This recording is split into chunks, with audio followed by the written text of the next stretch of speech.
Hello, स्वागत है आप सभी का बीपीएससी के प्रैक्टिस सेट 24 में। और ये प्रैक्टिस सेट एडुटेरिया के वस्तुनिष्ठ समान अध्ययन 7500 वाले बुक से लेके किया जा रहा है। 23 प्रैक्टिस सेट ऑलरेडी हो चुका है, इस चैनल पे अवेलेबल है। आप उन सारे प्रैक्टिस सेट को भी देख सकते हैं। और हर एक प्रैक्टिस सेट में 50 क्वेश्चंस होते हैं जीके जीएस के, जो कि हर एक एग्जाम के लिए महत्वपूर्ण है, जिसमें भी जीके जीएस का क्वेश्चंस पूछा जाता है। पहला क्वेश्चन है इस वीडियो का। पहला क्वेश्चन है कि कोपेनहेगन संग्रहालय की सामग्री से पाषाण, कांस्य एवं लौह युग का त्रियुगीय विभाजन किसने किया था? तो इसका नाम था थॉमसन ने। और ये जो कोपेनहेगन संग्रहालय है ये डेनमार्क में है।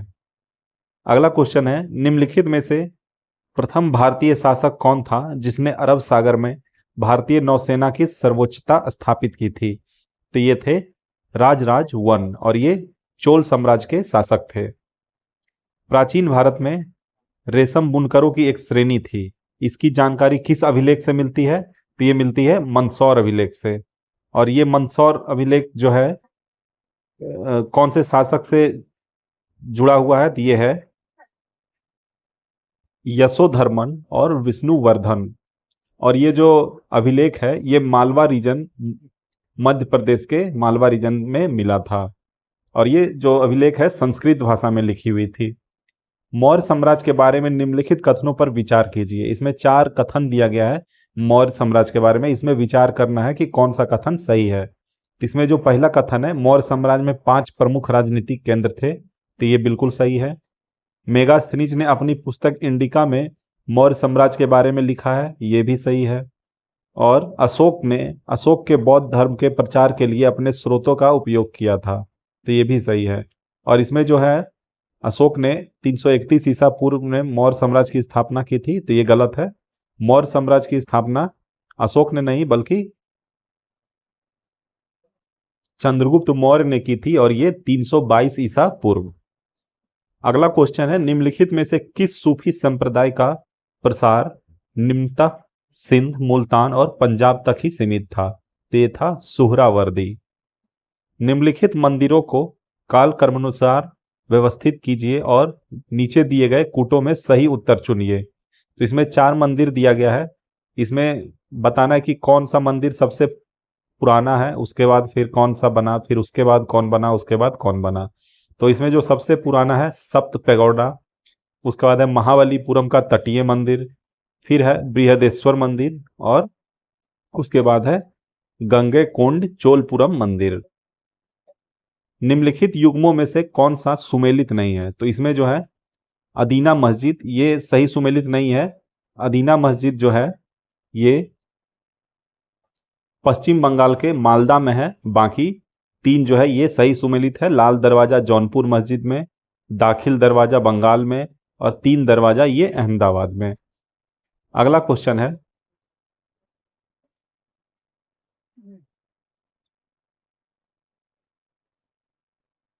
मध्यकाल में मंदिर निर्माण में द्रविड़ शैली किस क्षेत्र में अपनाई गई थी? तो ये द्रविड़ शैली जो है कृष्णा एवं कावेरी नदियों के बीच।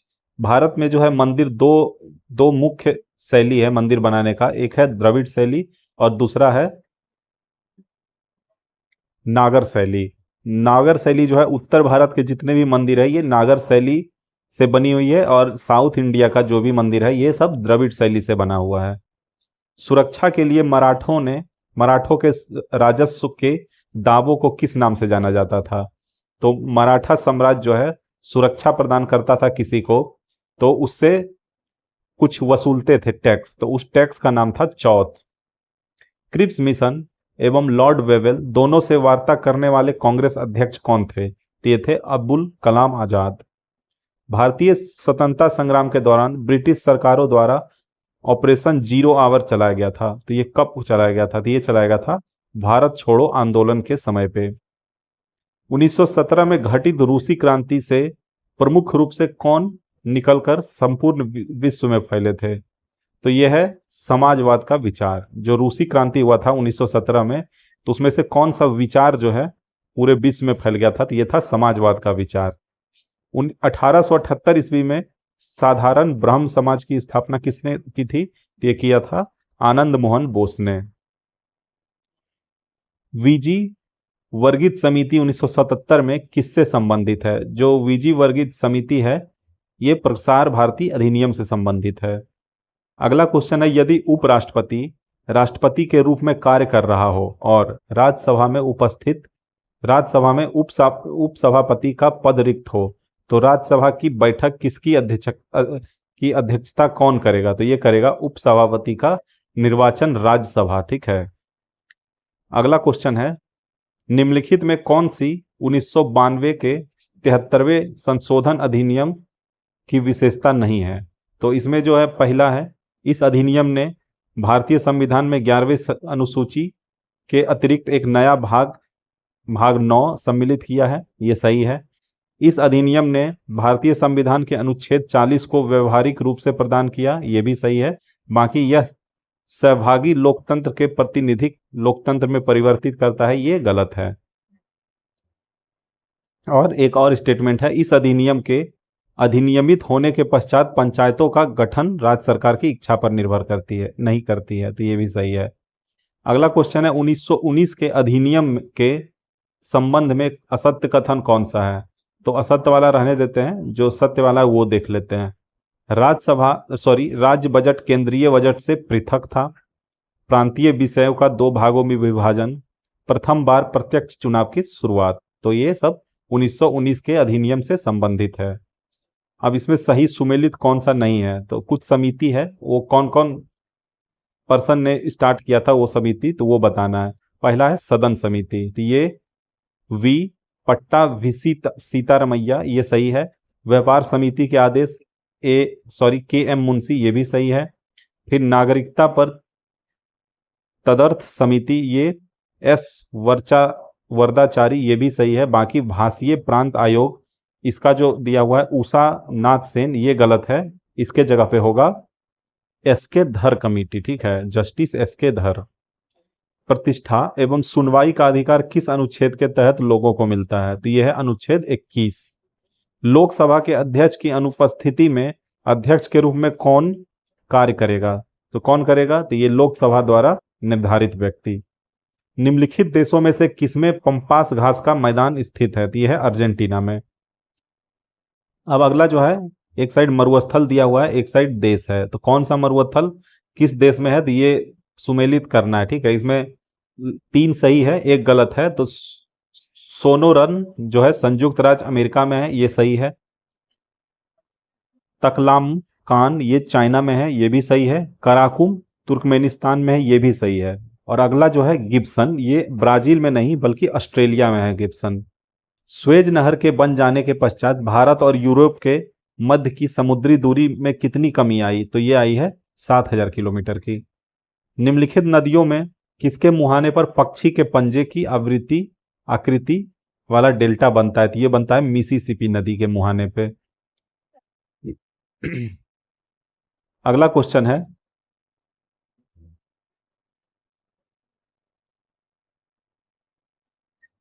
निम्नलिखित कथनों में कौन सा कथन सही नहीं है? तो इसमें ब्लैक सॉइल मतलब काली मिट्टी के बारे में बताया गया, तो इसमें बताना है कि ब्लैक सॉइल के बारे में कौन सा कथन सही नहीं है। तो पहला है, काली मिट्टी को स्थानीय भाषा में रेगुर कहा जाता है, ये सही है। क्रेब्स के अनुसार रेगुर मिट्टी अनिवार्य रूप में एक परिपक्व मिट्टी है, ये भी सही है। काली मिट्टी में आर्द्रता धारण करने की उच्च क्षमता होती है, ये भी सही है। और जो है चौथा, काली मिट्टी हिमालय क्षेत्र में पाई जाती है, तो ये हिमालय क्षेत्र में नहीं बल्कि डेक्कन पठार में पाई जाती है। और इस मिट्टी में कॉटन की खेती और मूंगफली की खेती बहुत अच्छा होता है इसमें।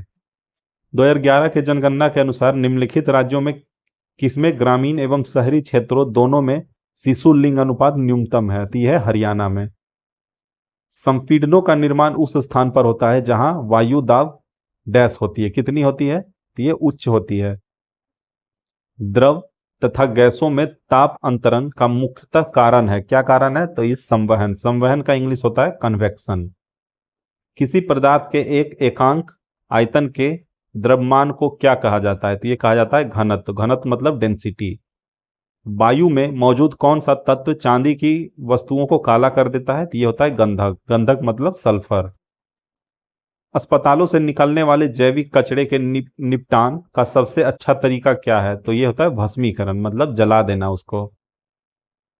प्रोटियम में कितने न्यूट्रॉन मौजूद होते हैं? तो प्रोटियम में एक भी न्यूट्रॉन मौजूद नहीं होता है। निम्न में कौन सा तत्व आधुनिक आवर्त सारणी के डी ब्लॉक का तत्व है? तो यह है Fe। Fe मतलब आयरन। संतुलित रासायनिक समीकरण किस नियम के अनुरूप होता है? तो ये होता है द्रव्यमान संरक्षण के नियम के। ठीक है, द्रव्यमान संरक्षण के नियम के। निम्न में कौन सा कशेरुकी वर्ग का नहीं है? तो कशेरुकी वर्ग का कौन सा नहीं है? तो यह है एनेडिला। क्या है? एनेडिला। और कशेरुकी वर्ग मतलब होता है कि वर्टिब्रेट्स। ठीक है, वर्टिब्रेट्स का जो रीढ़ का हड्डी होता है वो थोड़ा सर्कुलर होता है। कौन सा कोशिका अंगक कोशिका के अंदर विषैले पदार्थ एवं औषधि को अविष रहित करने में मुख्य भूमिका निभाता है? तो ये होता है चिकनी अंतर्द्रव्यीय जालिका। चिकनी अंतर्द्रव्यीय जालिका। अगला क्वेश्चन है, कोशिका झिल्ली निर्माण के लिए आवश्यक प्रोटीनों एवं लिपिड का उत्पादन निम्नलिखित द्वारा किया जाता है। तो किसके द्वारा? ते रुक्ष अंतर्द्रव्यीय जालिका और गोल्जी उपकरण। रुक्ष अंतर्द्रव्यीय जालिका और गोल्जी उपकरण। कोशिका अंगक जो सरल शर्करा को जटिल शर्करा में बदल देता है, बदलने में शामिल है, तो कौन इसको क्या कहते हैं? इसको कहते हैं गोल्जी उपकरण, मतलब गोल्जी एपरेटस। निम्नलिखित में से कौन सा रसधानी का कार्य नहीं है? तो रसधानी का कार्य क्या नहीं है? तो यह है गमन।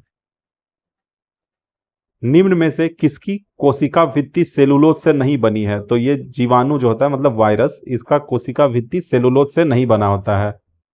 अगला क्वेश्चन है, वह अंगक जिसमें कोशिका झिल्ली नहीं होती है? तो ये राइबोसोम में नहीं होता है। निम्नलिखित कथनों में से विसंगत कथन को चुनिए। तो विसंगत कथन को इसमें चुनना है। इसमें ऑप्शन डी जो है ये विसंगत कथन है। पादपों में कोशिका झिल्ली में काइटिन शर्करा होती है, तो ये गलत है। बाकी अर्धपारंग में झिल्ली में से होकर जाने वाले जल की गति उसमें घुले हुए पदार्थ की मात्रा से प्रभावित होती है। झिल्ली कार्बनिक अणुओं जैसे प्रोटीन और लिपिड से बनी होती है। कार्बनिक विलायक में घुलनशील अणु झिल्ली से होकर आसानी से गुजर जाते हैं। अगला क्वेश्चन में सूची 1 और सूची 2 का मिलान करना है। पहला में है प्रक्रिया और दूसरा में परिणाम।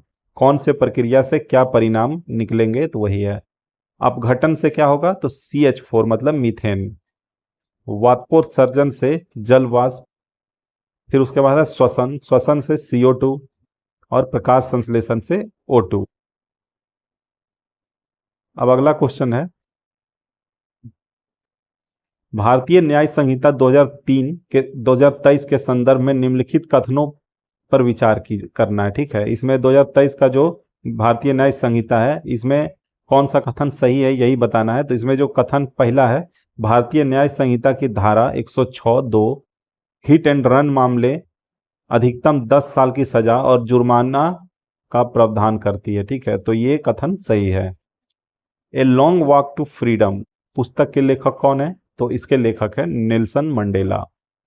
निम्नलिखित में से किस झील को श्रीनगर के आभूषण के नाम से जाना जाता है? तो यह है डल झील। राष्ट्रीय मानव संग्रहालय कहाँ स्थित है? तो यह है भोपाल में। भारतीय पुनर्जागरण में मुख्यतः कौन प्रभावित हुए थे? भारतीय पुनर्जागरण से कौन प्रभावित हुए थे? तो ये हुए थे नगरीय मध्यम वर्ग। नगरीय मध्यम वर्ग। राष्ट्रीय हॉर्टिकल्चर मिशन किस पंचवर्षीय योजना में आरंभ किया गया था? तो ये किया गया था 10वीं पंचवर्षीय योजना के तहत। अगला और अंतिम क्वेश्चन है इस वीडियो का, न्यूनतम समर्थन मूल्य निर्धारित करने के लिए निम्नलिखित में से कारक पर विचार करना है। ठीक है, इसमें जो 4 ऑप्शन दिया गया है ये चारों